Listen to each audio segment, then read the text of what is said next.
guys, and welcome to another stream on the WorldWideChels channel. It's your host, Matt, back. Sadiq is still away, which means the main man, the best host of this channel, is back, is hosting. And what a perfect time to host a stream. None other than the eve before the Carabao Cup. One of the biggest moments of our season so far, and potentially the biggest moment overall, against the mighty Liverpool. The mighty injury crisis of Liverpool. I will say we'll get into that in a little bit.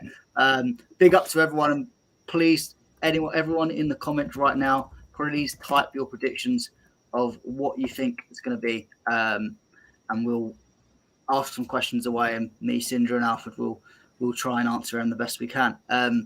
Obviously, I welcome Sindra, Alfred, guys. How you doing? I'm good. Good luck. Right, let's just get into it, because obviously, you know, it is big game. Chelsea, Liverpool, once again, Carabao Cup final. We were just saying in the before the stream started, no more Mount curse, no more Kepa missing penalties. This is a brand new team. Most of them have not played many cup finals before, bar the likes of Palmer, Chilwell.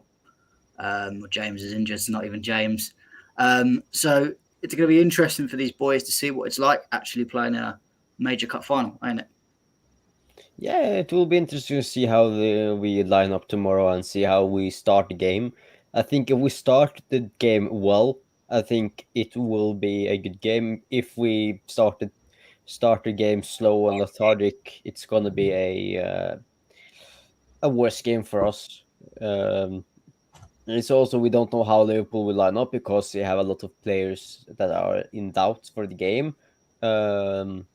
So yeah, it's a little bit maybe harder to prepare because they have a injury crisis these past few weeks, and media is covering that really well. So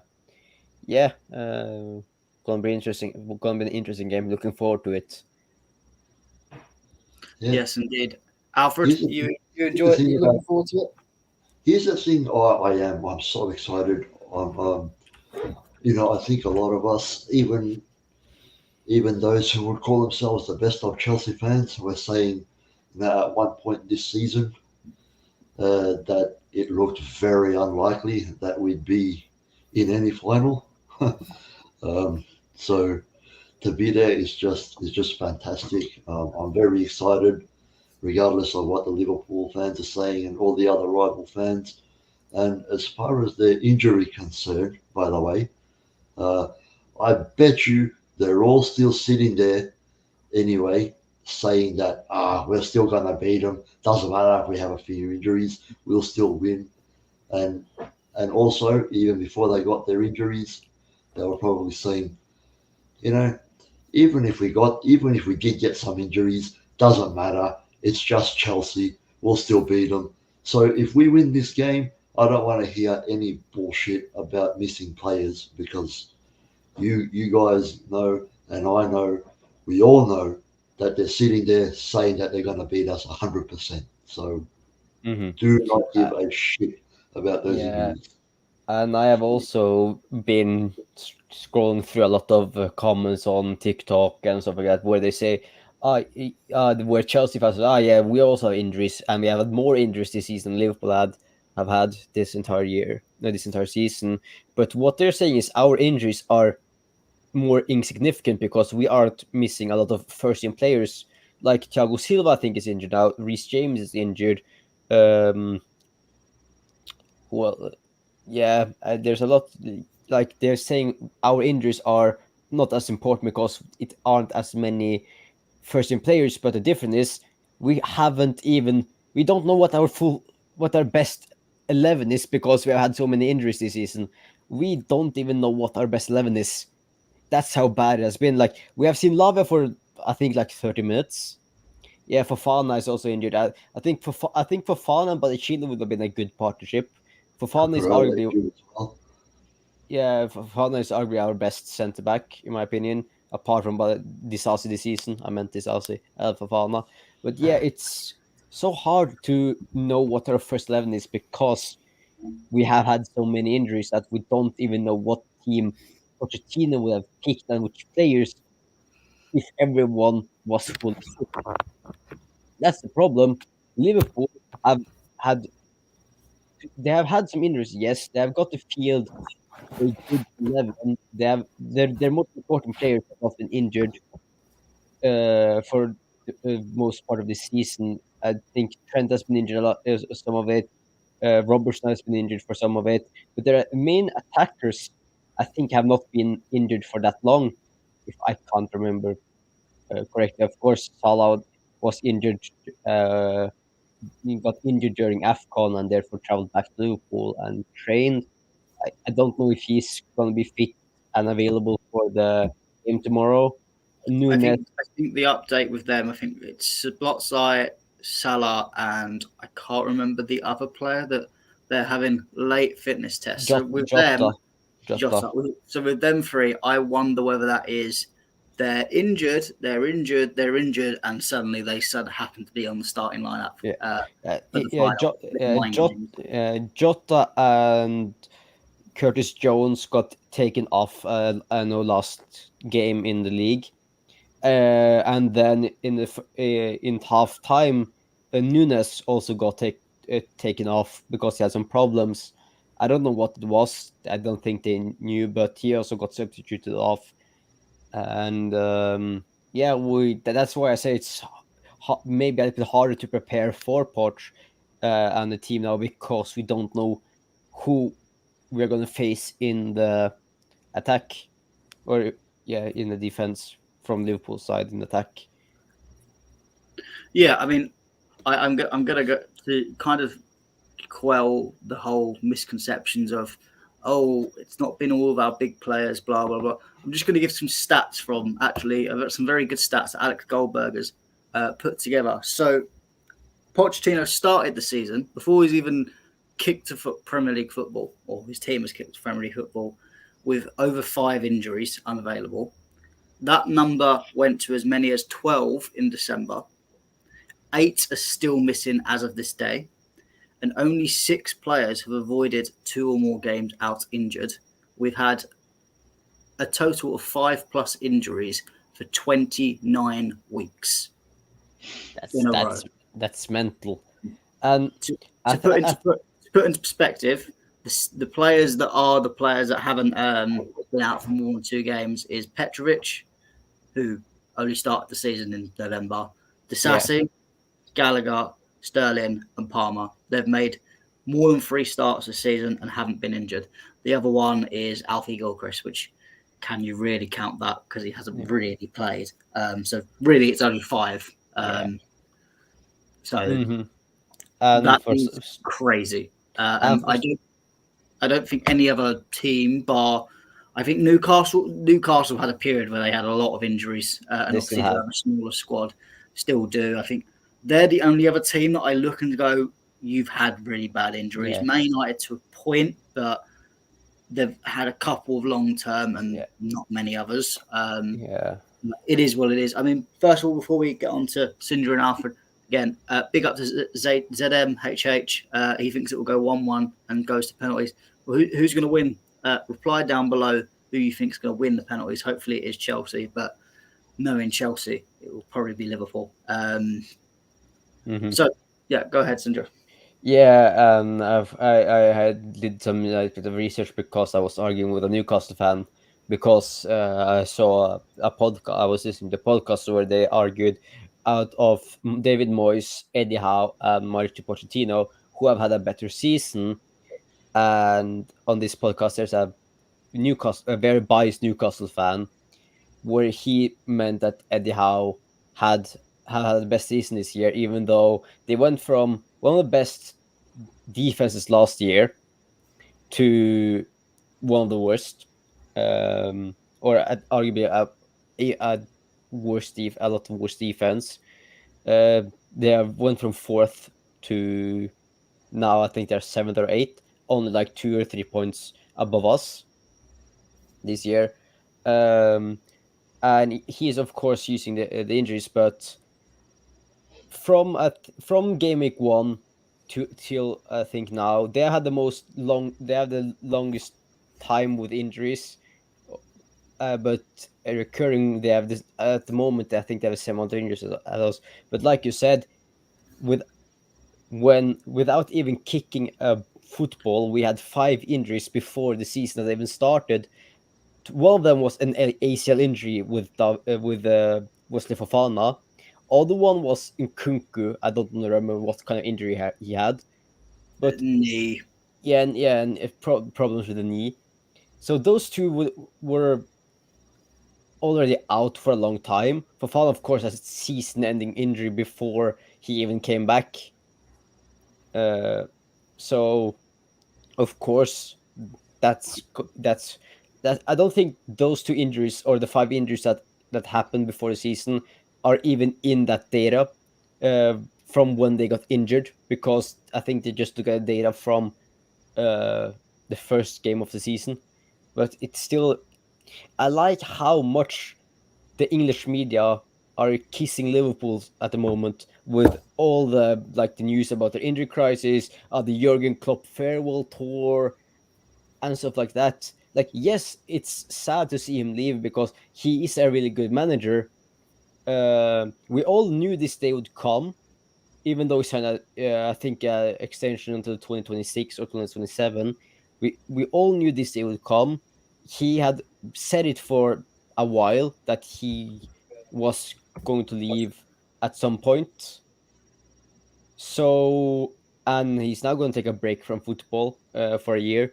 It's sad, but the way the English media are doing it is completely the wrong way, because every single opposition fan of Liverpool are just tired of the media kissing them at the moment. Yeah, I mean, I did a little search up of on Twitter for bits. It's BBC Sports, so obviously one of the biggest media brands in the UK. I just typed into their Twitter of keywords Chelsea and injury.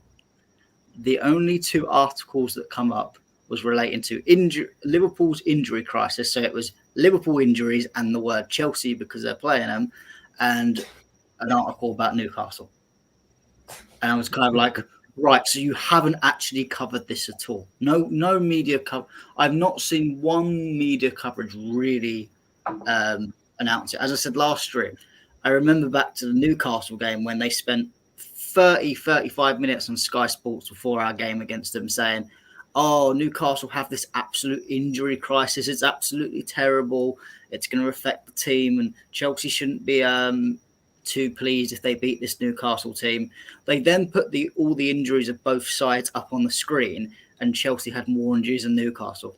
And I'm kind of like, you've just shot yourself in the face right there by doing that. Yeah. But it is what it is. We know that the media is biased with this. I mean, I want to go to Alfred. Obviously, didn't speak to you since the Man City game really on camera. So, what did you think of the Man City performance? And do you think that was a really important performance to have coming into this game? Yeah, definitely. I think if you can go up against Manchester City, even if they've dropped off a little bit in the title race, they're playing catch up, which is not what you usually see from them. I mean, to be fair, they do sometimes drop off around the middle of the season and then start kicking everyone's ass again towards the end. But still, I think any time is a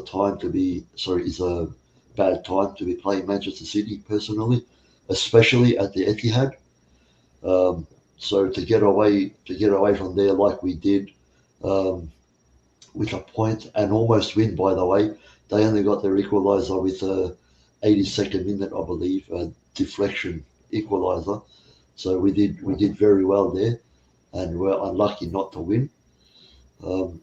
So I think to be able to say that against, in my opinion, the best team in the world at their ground, a few games before, sorry, not a few games. Was that our last game? Yeah. Yeah, that was the last game. Yeah, yeah. So our the last game before a final, um, that's pretty confidence boosting, I'd have to say. So hopefully we can take that kind of Yeah. momentum into this final, do Mhm. the same thing, but just better this time because again we had some chances in that game that we should have taken. Surprise, surprise, Mhm. we didn't. Um, and all I can say is hopefully we saved the goal scoring for the final. Yeah, I mean, I think an added point to this was obviously the Liverpool Luton game. Liverpool, in the end, worked out for Liverpool, but I don't think they played very well, at least for the first half. They Second half, didn't. they They were a bit didn't. better. But obviously, them playing in midweek and them not necessarily having a great performance, does that put a little bit more confidence in the team? Say, like, okay, we're fresher.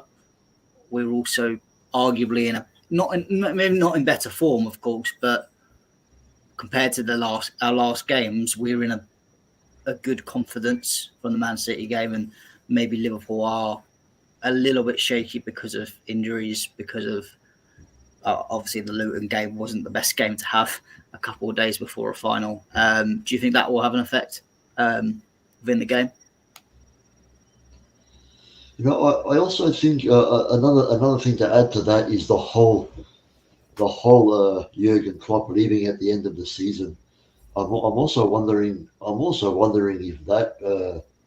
If that's going to give some added pressure.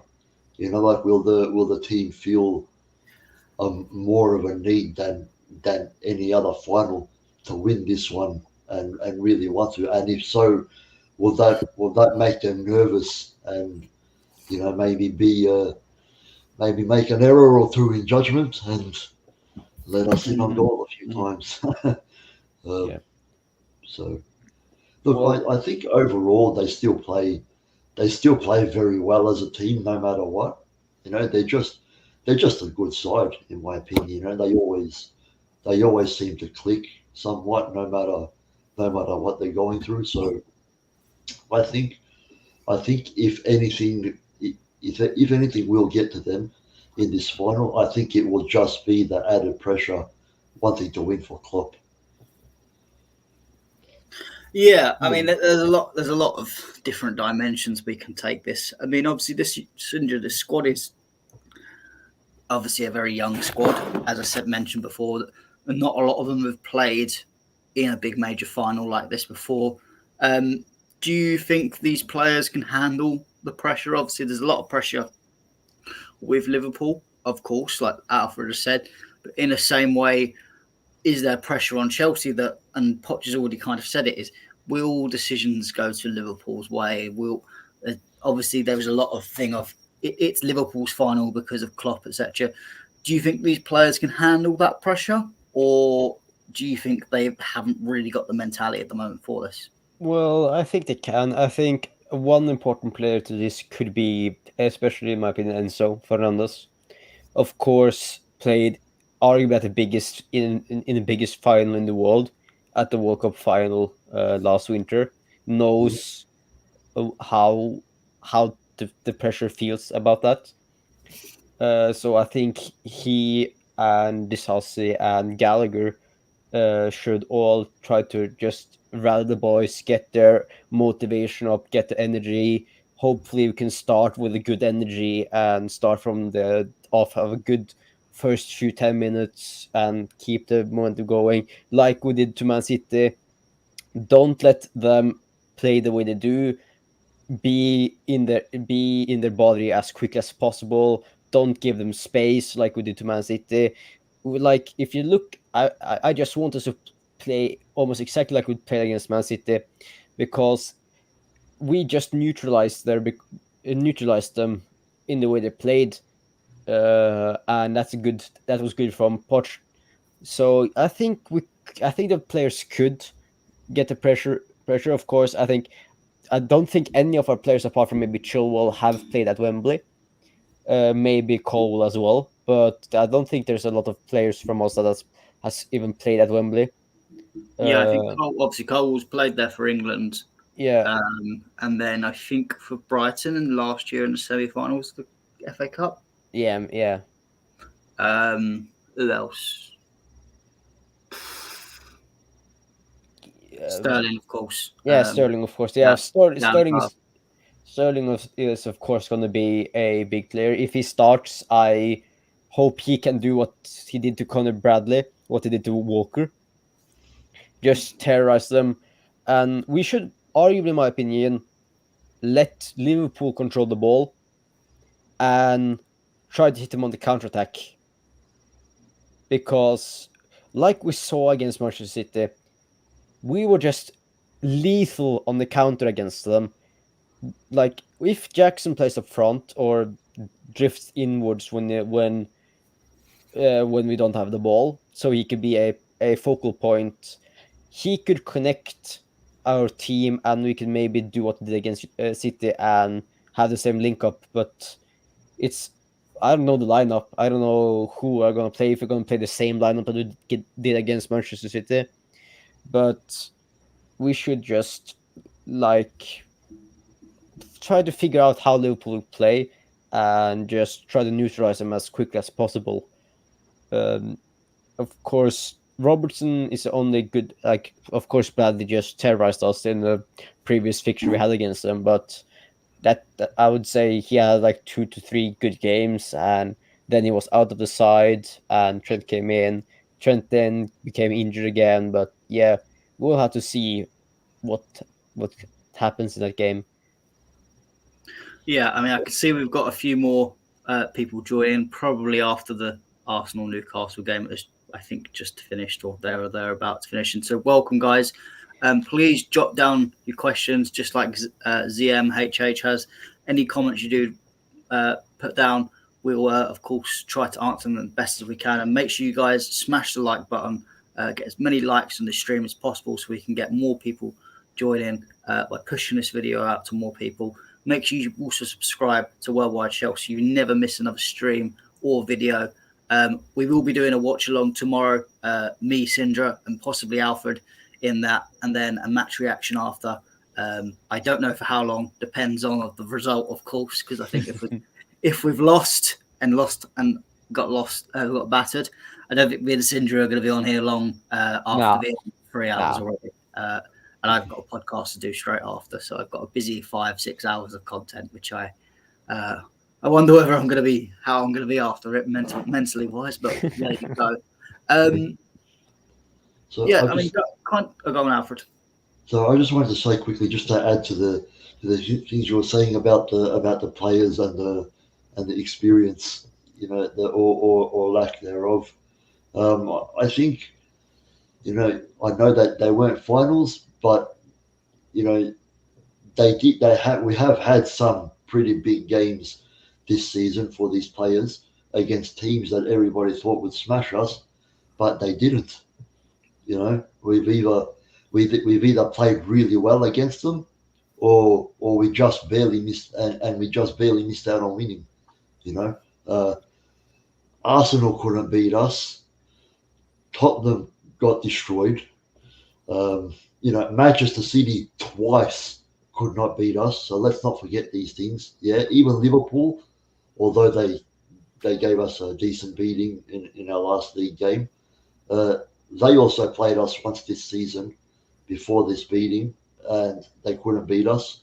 So, why can't these players turn up for this final? Of course they can. So let's not forget all these results that we have no chance, people, because again, go and ask Pep how he went against Chelsea twice this season when the fans of his club probably thought as well that we have no chance. Same with Arsenal and Spurs, Spurs especially, because they were probably, I can't remember, but they were probably on top at the time, or thinking that they were going to win the league anyway. They were flying at the time. Yeah. So. And of course, I think we thrive best as underdogs now. Of course, Liverpool are going to be the favorites, but by media and by fans. So yeah, hopefully we win it, and we can show that you shouldn't underestimate that. And what a boost this could be to this young side to win the first trophy of the Clear Lake era under this new ownership, and what a good confidence this could be. It's of course kind of similar. I heard someone compare this to the League Cup final that we won in, was it 2004 or under Mourinho? Like the first trophy under Mourinho, wasn't that the League Cup? So Yeah, I it's mean, arguably we've had some other comments from Mr. Benjamin Chilwell that put a few Twitter people into hysterics, but of course it was the people that decided to pick out half the quote and not the context of it, which he said that this Carabao Cup trophy is arguably at the moment bigger than the Champions League win 2 years ago, on the basis of not obviously he mentioned that the prestige of the Champions League is more, but what it would mean for this team at the moment in terms of getting that first trophy and moving up in terms of development. He said it's probably more. This trophy is more significant and more important for the team right now than arguably the Champions League. I thought it was I happen to agree with him to an extent. Obviously, yeah, prestige-wise, there is no competition on it.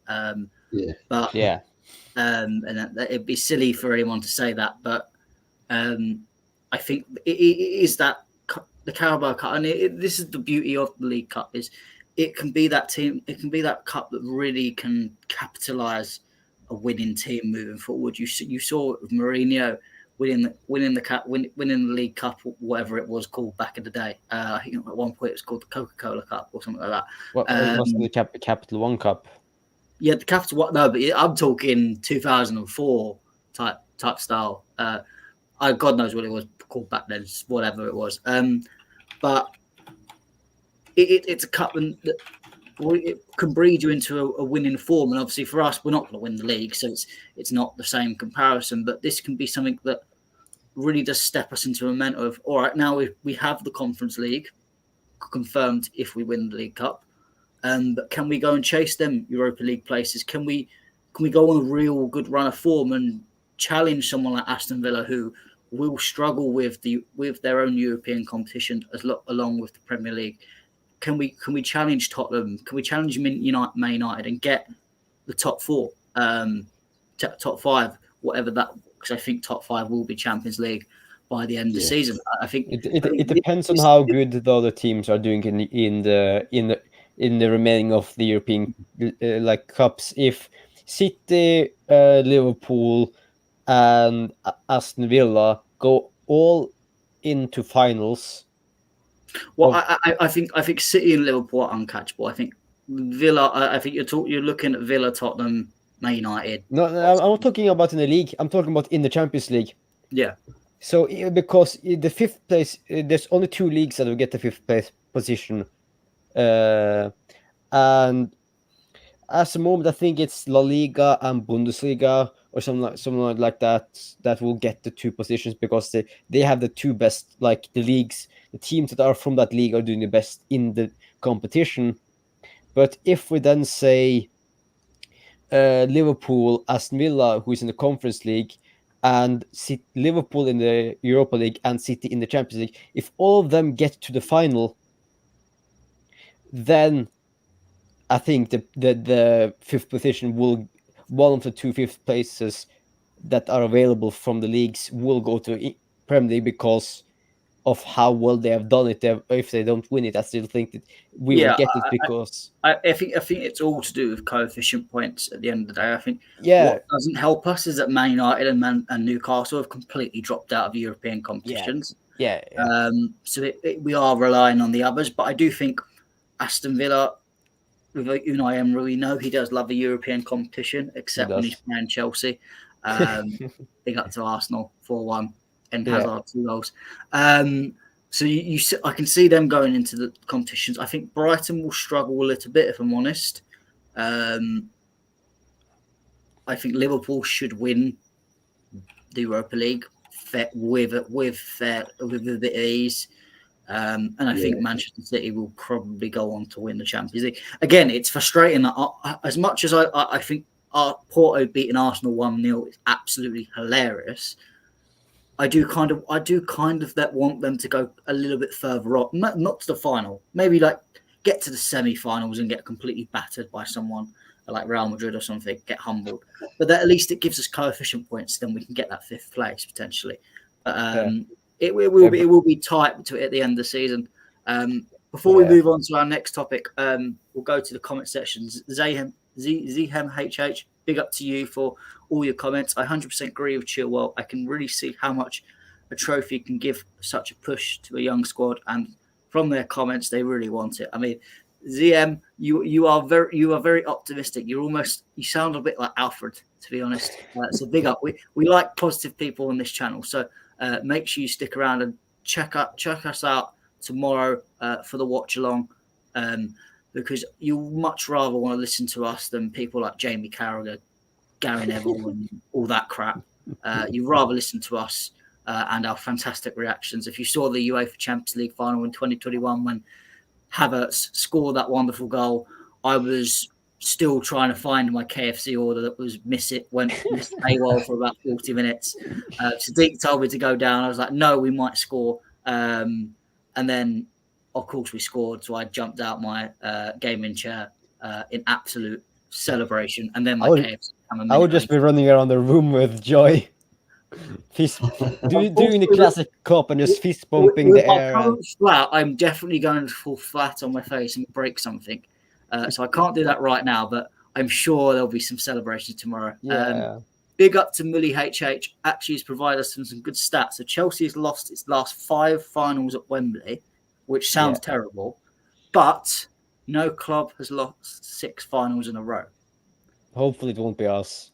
So let's hope we're not making new stats, and let's hope this stat is going to stay true tomorrow. Didn't Mount play in like all the finals that we lost? We lost in the final in 1920 under Lampard, the FA Cup final. Arsenal. Against Arsenal, and Leicester. Then Leicester the year after that, and then the 2 Liverpool games. So Mount has played in 4 of our last 5 finals, and now he's not playing for us. And he also lost the playoff finals with Derby the year before that. So Mason Mount lost 5 finals in a row at Wembley, 4 of them with Chelsea.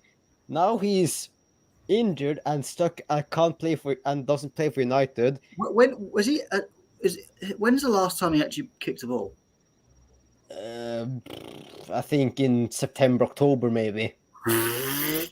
Oh, Minerals must be absolutely crying in his sleep at night. Oh, that is a little bit funny, to be honest. Yeah. But we'll get into a little bit of just talking about the lineup. Can I just add one more thing to that little final stat? Go ahead, quickly? So there is one thing another thing that we have in common with all these finals that we've lost. We did actually play quite well in all of them, and actually could have won a few with all the chances that we had. So not to mention some of these games were absolutely rigged in terms of decisions. Yeah, Kovacic yellow card. That Arsenal game still gives me nightmares in terms of that refereeing performance. And you guys know, I mean, I'm a qualified referee myself. So I don't like to critique referees too much, but my God, I've never seen such. And even you had the Leicester one where it was 1-0. Chilwell went and scored that goal that was supposed to be offside and it wasn't really offside. Because they used a frame where the ball has already left Thiago Silva's foot. I mean, you had the Liverpool game where you had the Lukaku goal that wasn't actually offside at all. And Chalobah that now can no longer have babies after a challenge from I think it was Keita. So yeah, and I think the other game, yeah, both games were just And don't forget, I think it was some years prior to that where Alexis Sanchez decided to play basketball. Yeah, but that was in the same game where Victor Moses took the most pathetic dive in the world, and I thought we even if we were winning at that point, I just give the trophy to Arsenal at that point. That was the most pathetic dive in the history. Yeah, it was, but still, how wasn't that even looked at? He jumped up like this, pushed it like that, and just carried on. But yeah, I mean, let's get into a little bit of a starting lineup. We won't go into it, spend too much time on it, but yeah. How would you guys want to line up? Obviously, we had a very good result last time against Man City. I think the point I would like to put in, obviously, Nkunku didn't play for that match, didn't start. I think for me, the reason is I don't think he's fully. I don't think he's fully match fit at the moment. I think you could see in some of the recent games he's not put so much effort in. He struggled at City. I think defensively he's not putting in as much performance, which I do wonder if that is.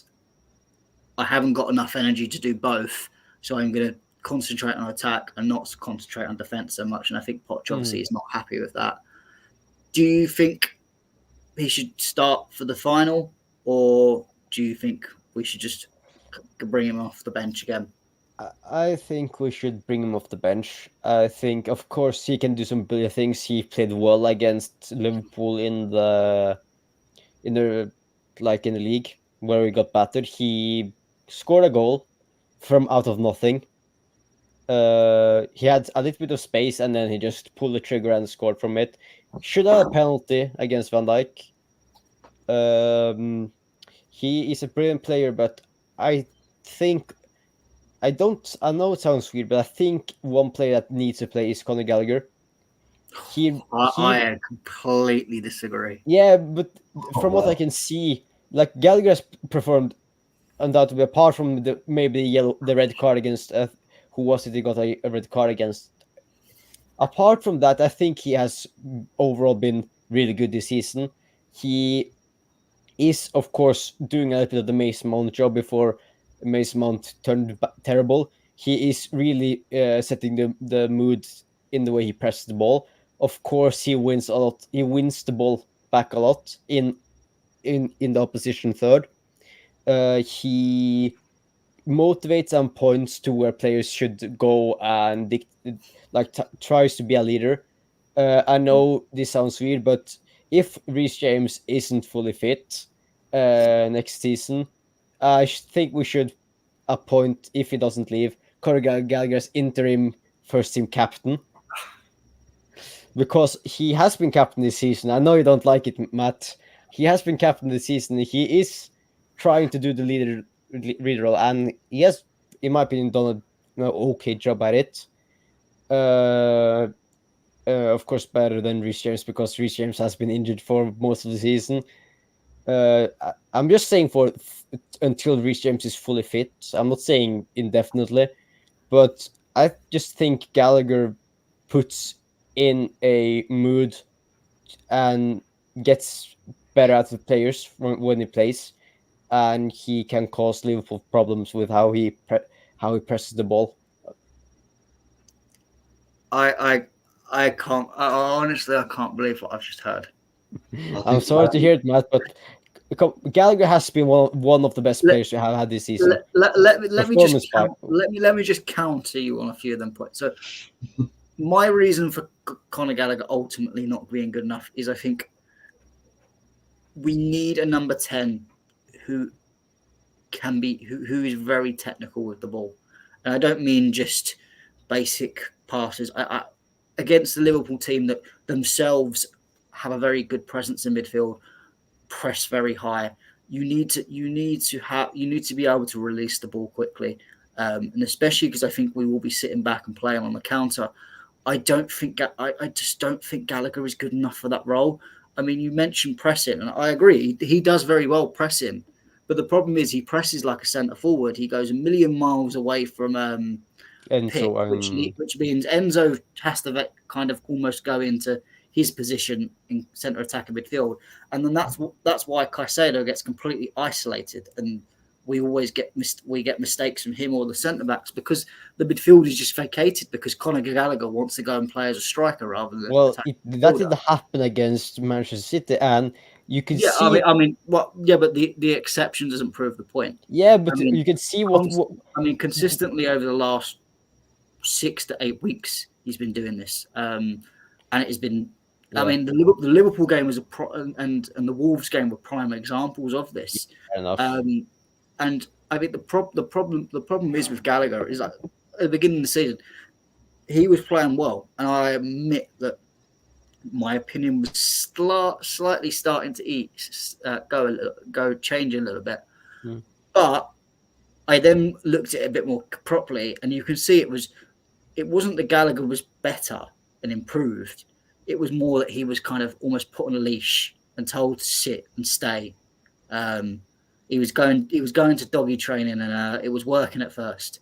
As the season's gone on, he's started to lose that training, and he's just gone headless chicken again. And I just don't think it's good enough. I don't think it'll work for us. I mean, for me, it doesn't even matter whether Nkunku plays or not. I mean, I'm happy to have Nkunku on the pitch, but even if you put Nkunku on the bench, I'd rather you move Palmer into his more natural position of centre attacking midfield, play, say, Sterling or Jackson on the left, someone like Madueke on the right, and have, again, one of Sterling or Jackson up. I'd probably put Jackson up top because I do like Jackson to actually play up front. But I'd rather that and then just have a good base of Enzo and Caicedo. I think we need players that are good defensively, but equally as good technically on the ball to get out.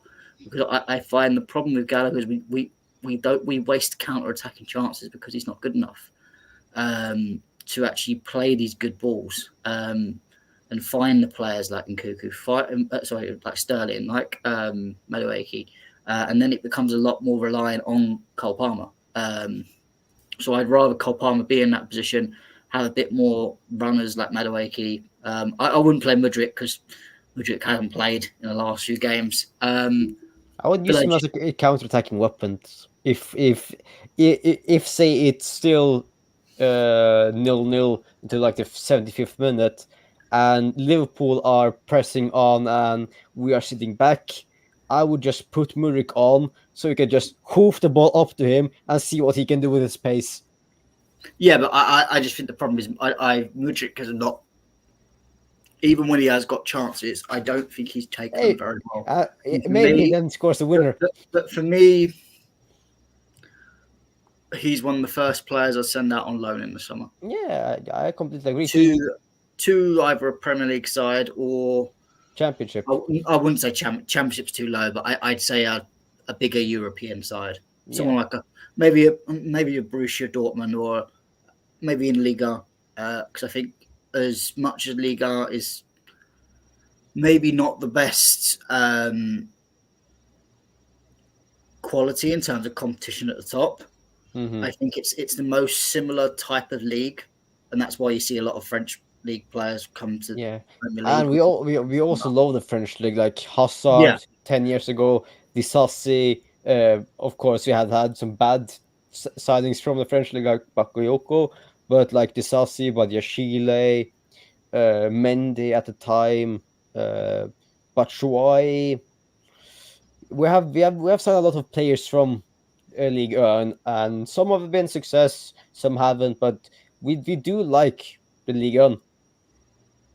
Yeah, I mean we have got a team such as Strasbourg, but obviously we can send Madrid to if we really want to. I mean you've got well, mind you, they've still got to actually play our players that are currently there in Angelo Gabriel and Andre Santos. I did notice he got 10 minutes last week, which is 10 minutes more than he got at Nottingham Forest. But I know he's just come back. He's come back from Brazil, so I know he weren't going to start. But Angelo Gabriel needs to get, I think, a little bit more game time because I think every time he does play, he seems to impress. So I'm like, why are you not starting? I haven't seen. I haven't seen so much of the Strasbourg game because it's on Prime, the Ligue 1. So. Well, the boy we got to look out for is Amari Hutchinson at the moment. Ipswich. Yeah, scored a sealing goal this today for Ipswich, Scored the winner in midweek as well. 98. and the winner before that, I think, as well. Yeah. Yeah. I think he's for his first season in men's football. I think this has been very good. I hope Ipswich do get promoted. One, because my dad's an Ipswich fan, and then we can batter them next season. And two, so Amari Hutchinson can just fit in back at Ipswich for another season on loan, and then prove himself in the Premier League to see if he can actually fit into this Chelsea side, or we sell him for a lot of money. Yeah, that's fair. Yeah, I mean, apart from kind of the Gallagher and Cuckoo, is there anything you'd change to the lineup that we saw against City? I wouldn't say that. I think it was a good lineup. Like Gusto performed well. Chilwell had a better game against City that he did previously. I mean, Disasi, I can't. Honestly, I'm actually quite gassed for Disasi now. I mean, I have always been impressed with him, but yeah, man, Disasi looks like a proper Chelsea type player. Like the one thing I fell in love with him is just the energy. Like the aura that this guy have is just amazing. Like the way he just hits players after they score, running into the crowd, scream. I just can't believe how many people on Twitter think he's just bang average. Yeah, and have you seen like the I think it's Opta stats or something like that. He has performed better than William Saliba is almost every single metric this season. And people are saying Saliba, he's been by far our best centre back. Yeah, and people saying Saliba's one of the best centre backs in the league. I think every single metric this season, Disasi has outperformed him. That says something. Yeah. So I mean, Alfred, would there be? Yeah, go on. Go on, Zidra, finish off. This has just been amazing. I can't believe how many players how many people have used him as a scapegoat this season. Same with Jackson. Like, yes, Jackson has scored the amount of goals that he did previously. Of course, 3 of them were against Tottenham, but still 7 goals in the league in his first season is still good. And we have still 13 games to go in the league. So he can score more goals. And people say that like it's such an easy thing to do, scoring a hat-trick against Tottenham. You know, yes, I know. I think we had 2 men up on them. Yeah. But it doesn't matter, mate. He's still a very. How old is he? 23. There you go. So 20, he's still 22 or 23. I think it turns 23. Yeah, still a fairly young player. There was a lot of pressure in that game. You know, you gotta put away your chances, especially in a derby like that. You know, it's easier said than done. So, regardless of the circumstances, he still put away those chances, stayed cool, scored his hat trick. So, yeah, people who want to say, "Oh, it was just Tottenham," and we were two players up. Well, you still got to remain cool and put away those chances. So, yeah, I think if that was Werner, he probably would have hit the post 3 times, for example. So, that is very. Or would have been offside. Yeah. Alfred, would you change anything to the starting lineup? I'm going to say something that is probably going to displease quite a few. At least currently, I'm not saying that he can't improve, but currently, I can't fucking stand Moises Caicedo. I think he's got a shit disciplinary issue, and he's pretty error prone. For me, at least currently, he is a player that I would keep fucking well away from a final. Who would you put in his place? That would be my question. Well, what are the options? Because I don't even know who's fit. Cassidy, Enzo, Gallagher. It has to be Cassidy then, because we don't have any other midfielders. I don't know. Carney's injured, isn't he? Unless you want to start flirting and going Chalobah in midfield. You know what? You're gonna laugh at me, but I'll probably prefer that at the moment. I don't know. I've got this really bad feeling.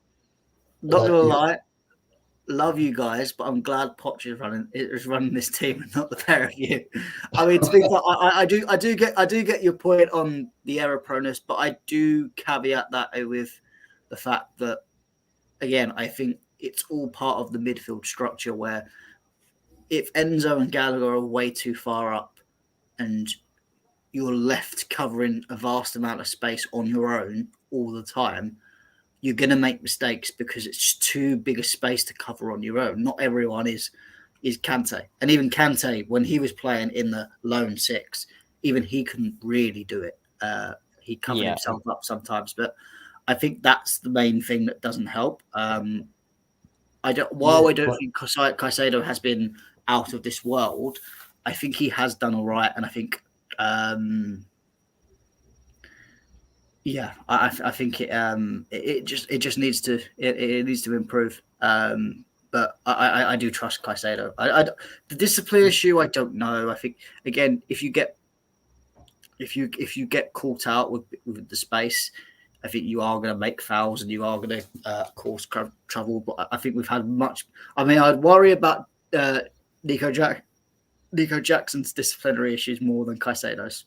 Well, they have 9 and 7 yellow cards respectively this season. But Nico Jackson's had the most ridiculous yellow cards. I mean, literally out of 9, 7 have been dissent.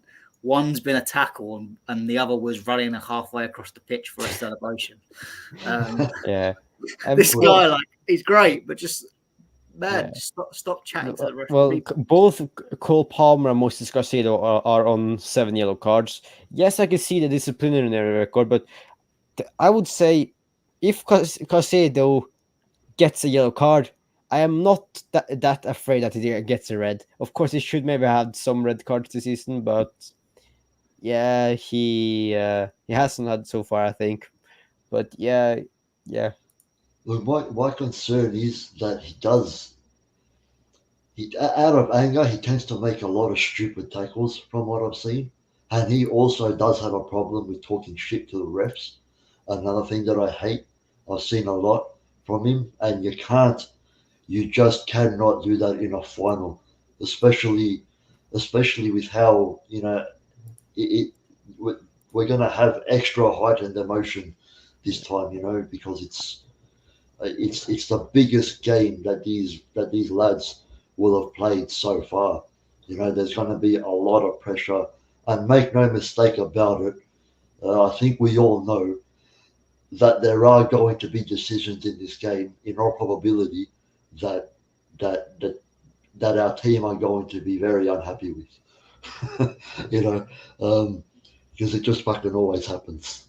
Recently in finals, especially against Liverpool. So you're just going to need to keep a cool head. Jackson, Caicedo, just fucking stay calm, do your thing on the pitch, and understand that you can't fucking change a referee's decision once it's been made anyway. If he's already given a yellow card or whatever, chances are, if it's not something that's being looked at, if a decision is not something that's being looked at by VAR, then shut the fuck up. You're not gonna change his mind by going into his space and going off at him. If anything, you're likely to get yourself sent off. So shut up, stay calm, and because we do not need to go a man down in a final against any team, let alone a team as good as Liverpool. So I just hope that we can keep our composure. That's true. Yeah, definitely. I mean, hopefully we do, and I'm sure we'll be coming out of it with a win. Now, before we finish and before we go on to other topics, I want to do something a little bit fun, just to trigger maybe a few Liverpool fans here, and we're going to do a combined 11 of players when they're fully fit. I'm going to caveat that or the that might give us a players who are chance. available. No, I want to actually give us a chance because I think we have a chance if players are available. If we disregard the injured players, still think we have players that could go into the team. All right, do you know what? We'll do that actually because Yeah, I don't really know who exactly is injured for Liverpool side, but we can work this out. All right, let's get this share screened. I haven't done this in a while. Right, here we go. So back to FootWiz, just like the old days. Starting in goal. This is on 3 for 23. So whether we're going to get Petrovic or not is another question. So Alisson is injured, am I right? Yeah, he's injured. And so is Sanchez. Yeah, Sanchez is back. Sanchez at least. No. Yeah, but I would. I would still pick. I think it's between Petrovic and Kelleher anyway. So who are we putting in? I'm putting in Petrovic. Alfred? Yeah, Petrovic. But I actually can't see anything. To be fair, Kelleher is the best second choice goalkeeper in the Premier League, but I think Petrovic is just better, especially this season. So let's see if we can find Petrovic. I maybe think Ortega for City are better. Right, this is FIFA 23, so this is not Petrovic, but we'll just pretend that it is. Shall I share screen mine and we can get FIFA 24? If you've got it up, I don't know why it went on to FIFA 23, but yeah, I think if it goes to penalties, we've got a good chance with him. By the way, he just seems like the kind of keeper that would have the balls to save 2 or 3. I don't know what all these emojis are for, but big up to Amari Reid, I guess, for all the emojis. Can you see the screen now? Yep. Can you zoom in a little bit? Is this better? Yeah, that's perfect. Yeah. So left back. Obviously, Chilwell's back. Robertson's available, I assume. Yeah, Robertson's available. No, should we just agree that Robertson goes in there? Yeah.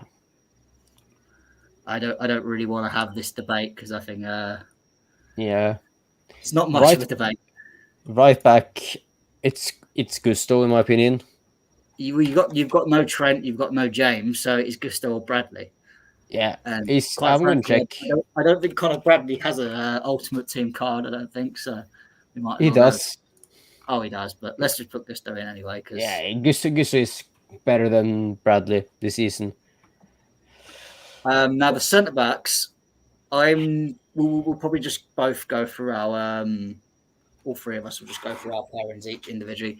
For me, I'm going to go with Van Dijk and Disasi, just because I think Van Dijk is the best centre back out of both teams. Full stop.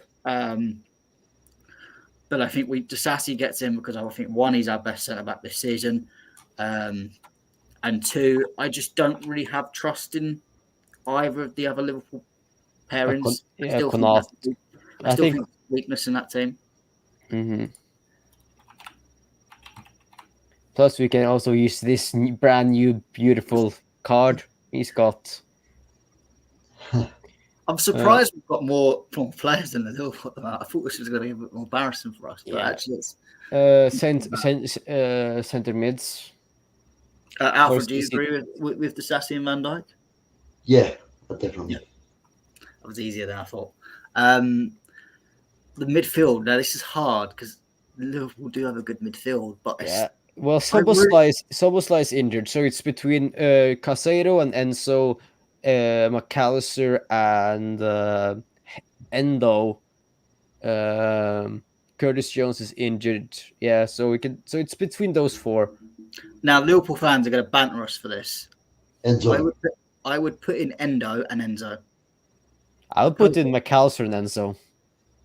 No, but I think Endo, people really underestimate how he is like what John McKell was for Chelsea. No one talks about him, but he does such a good just clean up job for Liverpool. Yeah, so I would like to go with the Pokemon evolution in midfield. I think it has to be the two Argentinians. So who would you pick then, Alfred? I'll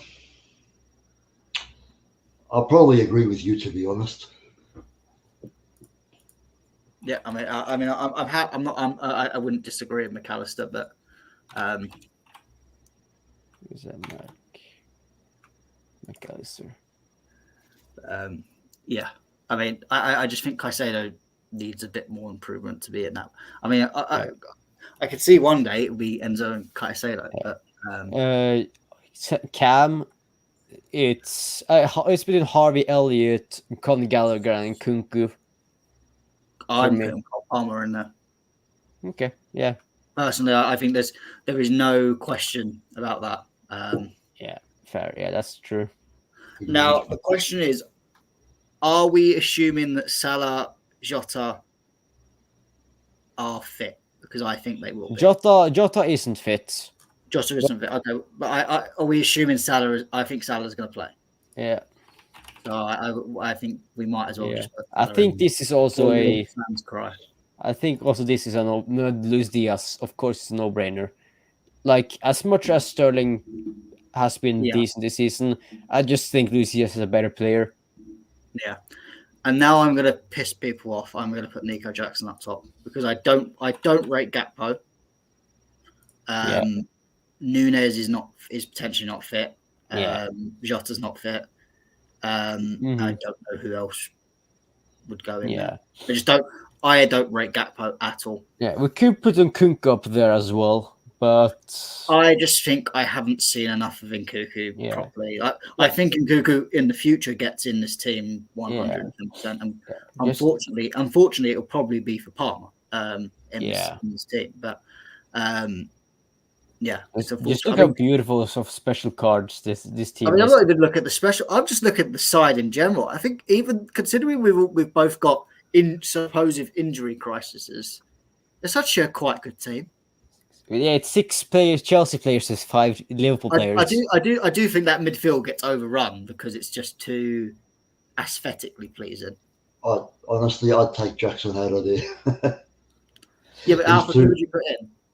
He's too wasteful for a final. Well, you said not necessarily for a final, just a combined 11 in general. Oh, okay. Oh, fair enough then. Because I just think, especially if the option's Gakpo, I don't think Gakpo's been very good this season at all. Okay, I thought you meant. I thought this was specifically for a final, but no, it's not. It's just a generalized combined 11 with what's available. Fair enough. I just think Jackson. I don't know. I don't trust him for a final. They're just way too important, and he's far too wasteful. Yeah, I think if Nkunku was fully fit, or Nunes or Jota, I think all three of them would probably go in ahead of Jackson anyway. But I think we've got a lack of options up front for both teams. Yeah, that's true. We need Bobby Firmino back. I don't think we do that. No. Were we linked with him at one point? Sorry? Oh man, I can't. We were linked with him at one point, weren't we? Or there was rumors or something. I think we were linked with him 2 seasons ago or something. But yeah, I mean, there are certain people, except for example Carlito, that would love to have Bobby Firmino in the side. But I think he's a good player, but not quite what I think.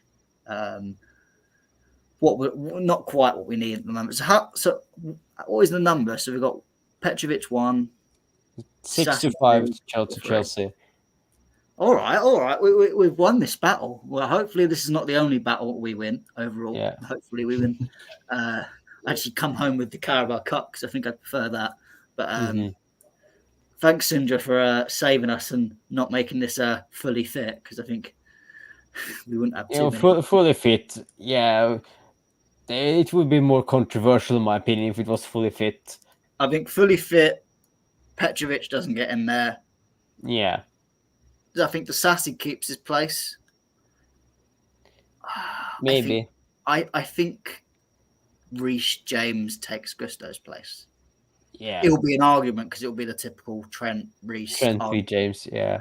The midfield, I think you probably have to put Szoboszlai in there somewhere.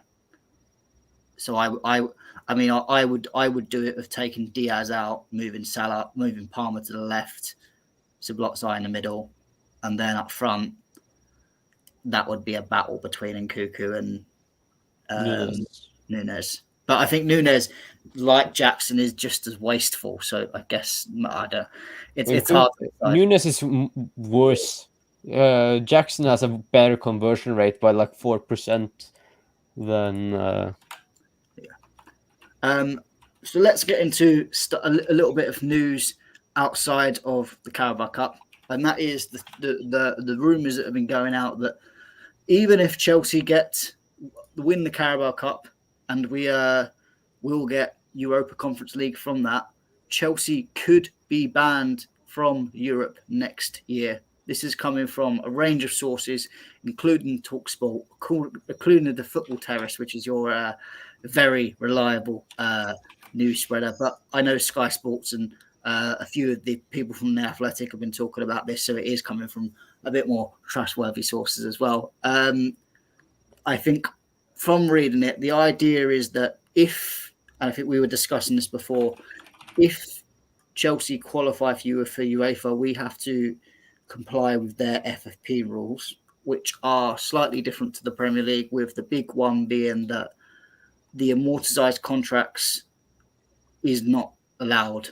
So where Enzo's contract, for example, was spread over 8 years, that can only be spread over 5 years for UEFA, which means there is kind of a bigger gap that Chelsea may need to fill to apply to that. Obviously, I'll put my opinion out there now. I think we will get away with it anyway. I think we will come up with enough sales, enough money, hopefully from just qualification in general, plus some sales that we're going to do in the summer anyway. I think we will clear the bank enough, at least for them not to seriously press it. We might just miss. We might be just over the line, but I think UEFA don't punish teams as harsh as the Premier League look like they will. But the rumor is that if it means that if we are over and it means we take a year punishment. AC Milan did this in 2019, where they voluntarily took a year out of Europe to escape any further punishment. Then that might be what Todd Bowley chooses, or Blue Code decide to do in the summer. Guys, I mean, what are your opinions on this? Do you think this is realistic? And what would you do in this situation? Because I think it'd be another pointless season if we're not able to make Europe again. And surely this makes things worse for FFP further down the line. Yeah, it 100% does, because if we then have gotten into the Conference League, of course, the Conference League doesn't give you as much money as the Europa League or the Champions League, because it's maybe, let's say, the third tier of European football. It's still a European competition, and with the quality we have, if we play there, I think we can go and win the entire competition. And if Aston Villa doesn't win it this year, it will be fun to be the first not European, of course, it's European competition, the first English team to go and win it, and be the first team to then hold all 3 European Cups. And it will also be another European Cup we can brag about to Arsenal fans and Tottenham fans. So I was like, you have so many. Oh, you don't have any European Cups. We have all 3. We have all 3 kinds of them, or even 4 if you count the Super Cup. So, like, if we then say have a deadline to clear the players in the summer, say that the deadline is maybe 1st of July or something like that, maybe middle of July, we get a deadline to clear the bank so we are inside of FFP rules for the competition. I think, of course, we are going to have to sell players, and the most likely players are the academy players that we have in the team, like Chalaba, Matson, of course, doing well now. Dortmund, I think we're going to sell him.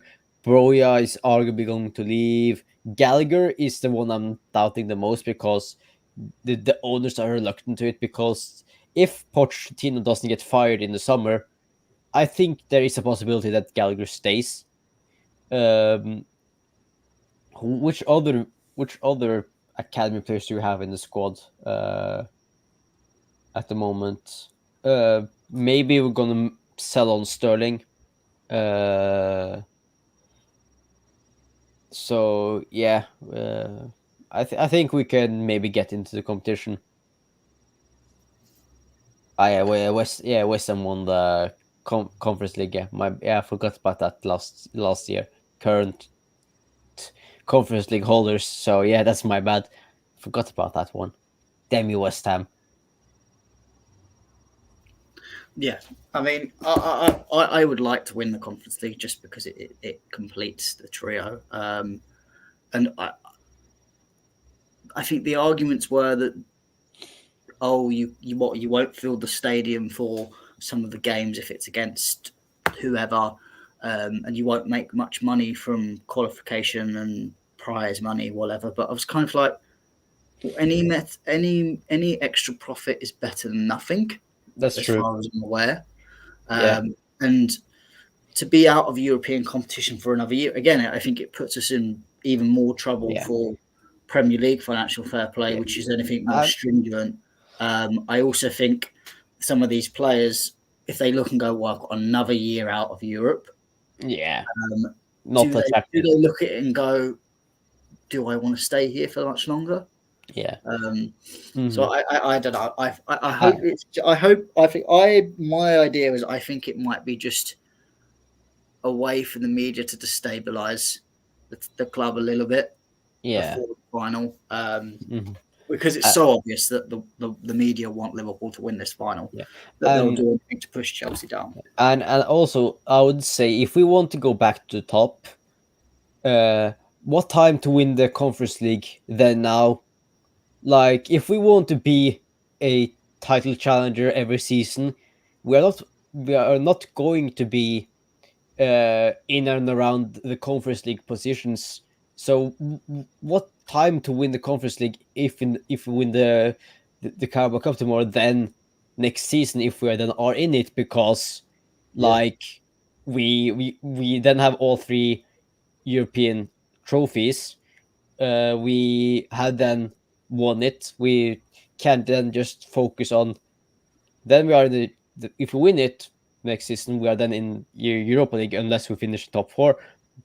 And if we then win the Europa League, which we have done 2 times, why can't we win that another time if we don't qualify for Champions League?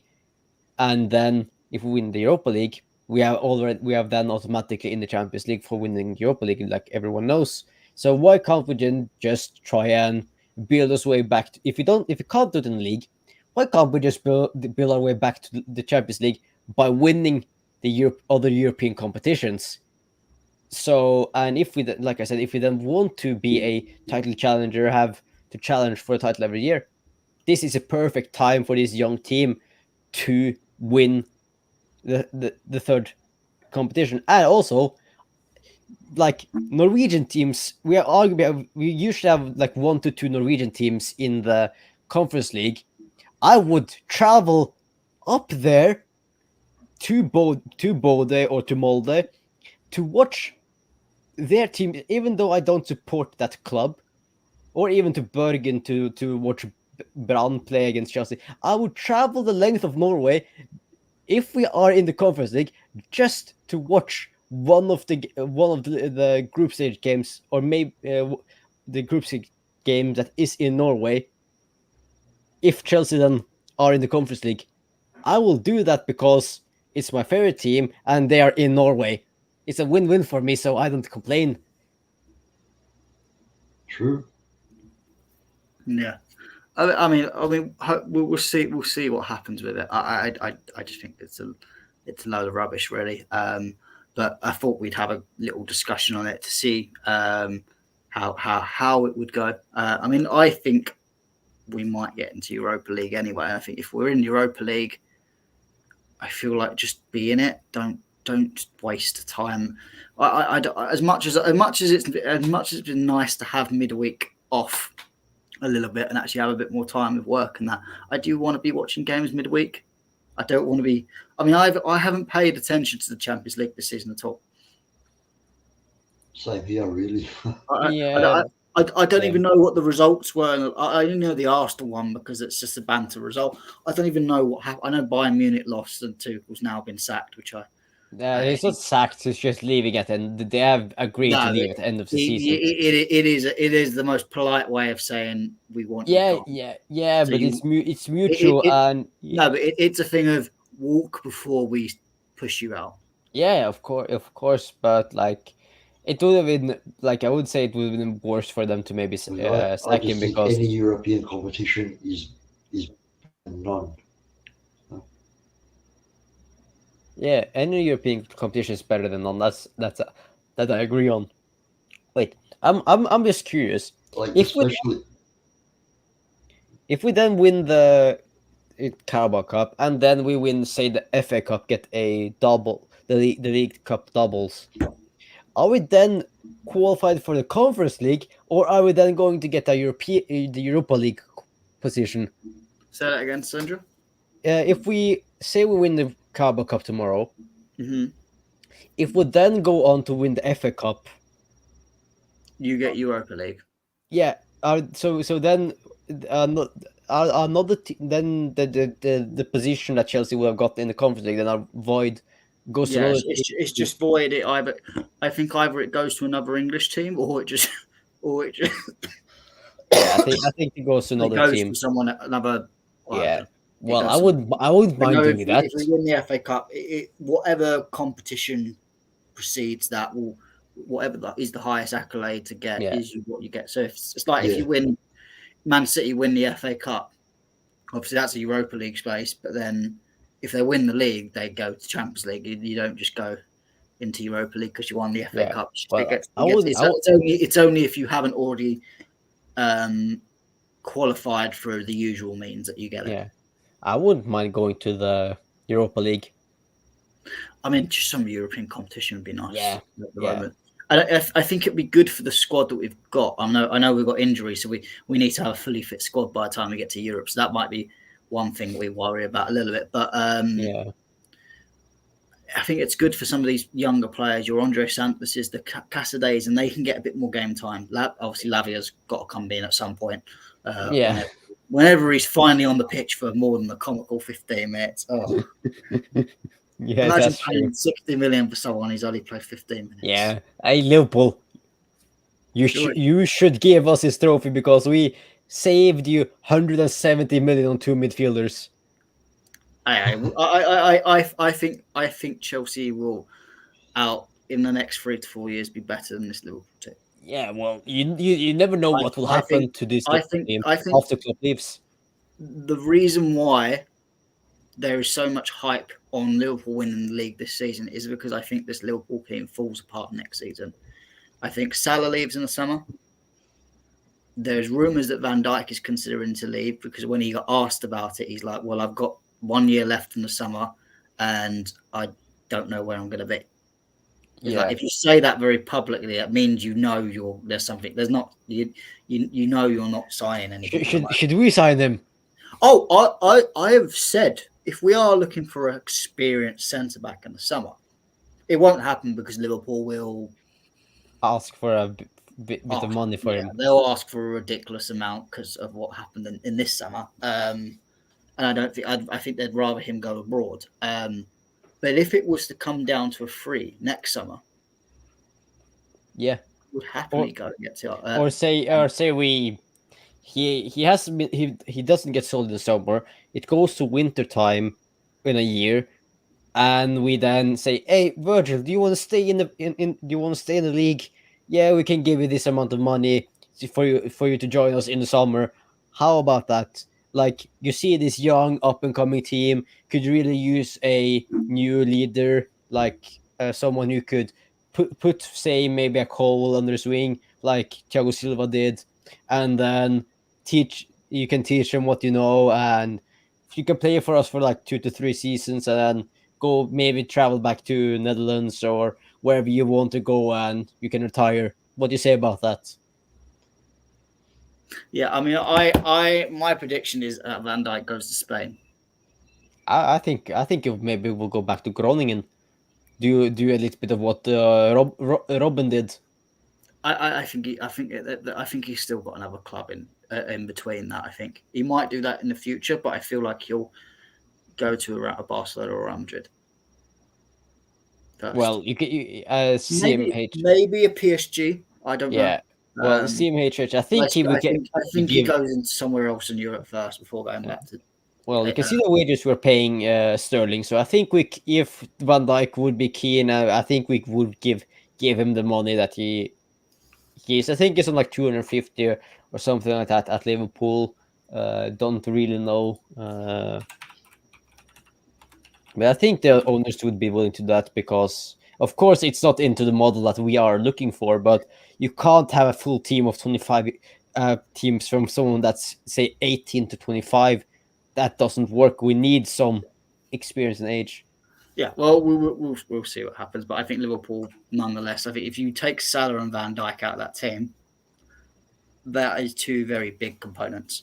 I think the defence falls apart, and I think the attack is nowhere near as clinical without Salah. I think that's a lot of goals to get rid of and a lot of pressure on Nunes, even to the block side. Because I think while he's been okay, I don't think he's been stunning recently. Yeah, but it's pressure also on Diaz and Gakpo and Harvey Elliott and all the other players that are going to then have to replace. Maybe they will get Mbappe.